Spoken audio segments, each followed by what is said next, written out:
మనతో మాట్లాడేందుకు సినీ రచయిత జొన్నవిత్తులు గారు మనతో ఉన్నారు. జొన్నవిత్తులు గారు ఎన్నో అద్భుతమైన పాటలు అందించారండి.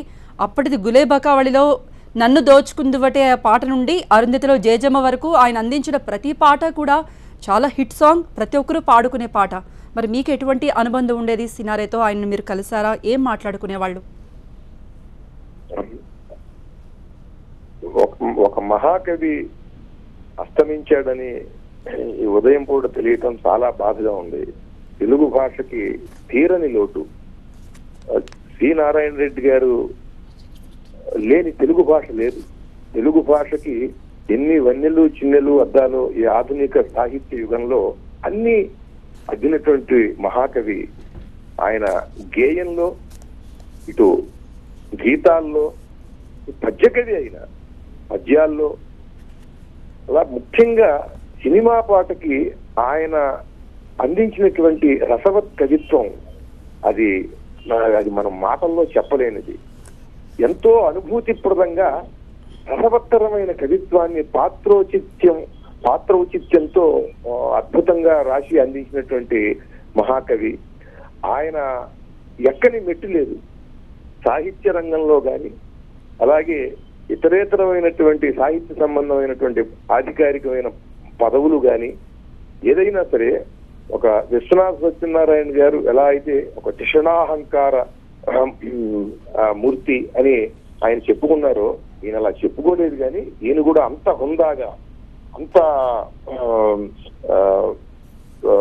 ఆత్మాభిమానంతోనూ ఆత్మవిశ్వాసంతోనూ ఆయన కవిత్వాన్ని వ్యక్తం చేశారు. అనేక సాహిత్య ప్రక్రియల్లో ఆయన పరమాద్భుతమైనటువంటి సాహిత్యాన్ని మనకు అందించారు. అటువంటి మహాకవి, జ్ఞానరవి, జ్ఞానపీఠాధిపతి ఆయన నిష్క్రమించటం చాలా చాలా లోటు. ఎందుకంటే ఆయన పాటల్ని తీసుకున్నట్లయితే ఈ కాలం వారు కానీ, రాబోయే తరాల వారు కానీ పాట ఎంత అందంగా, ఎంత రసవత్తరంగా ఉండాలి అనే దాని మీద వారికి ఒక ప్రామాణికత అనేది ఆయన పాట నుంచి మనం తెలుసుకోవచ్చు. అటువంటి మహానుభావుడు. అలాగే వేల మందికి ఆయన గురువు. వేల మందిని తయారు చేశారు ఆయన.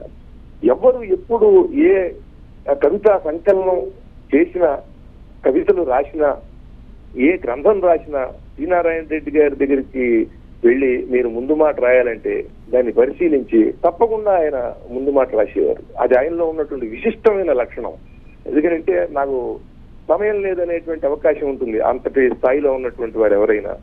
ప్రతి చిన్న పత్రిక అయినది, ప్రతి పత్రికలోనూ ఆయన కవిత్వం వచ్చేది. అంటే కవిత్వం మీద ఆయనకున్నటువంటి శ్రద్ధ, ఆయన భావజాలాన్ని అద్భుతమైనటువంటి పదజాలంతో కవిత్వంగా ఆవిష్కరించి సమాజానికి అందించాలి, సాహితీ ప్రియులకు అందించాలనే ఆ శ్రద్ధ, తపన ఆయన నుంచి నేర్చుకోవాలి. మా వంటి వారు చిన్న పత్రిక అయినా సరే దానికి పంపించేవారు. పెద్ద పత్రికలోనూ వచ్చేది అయింది.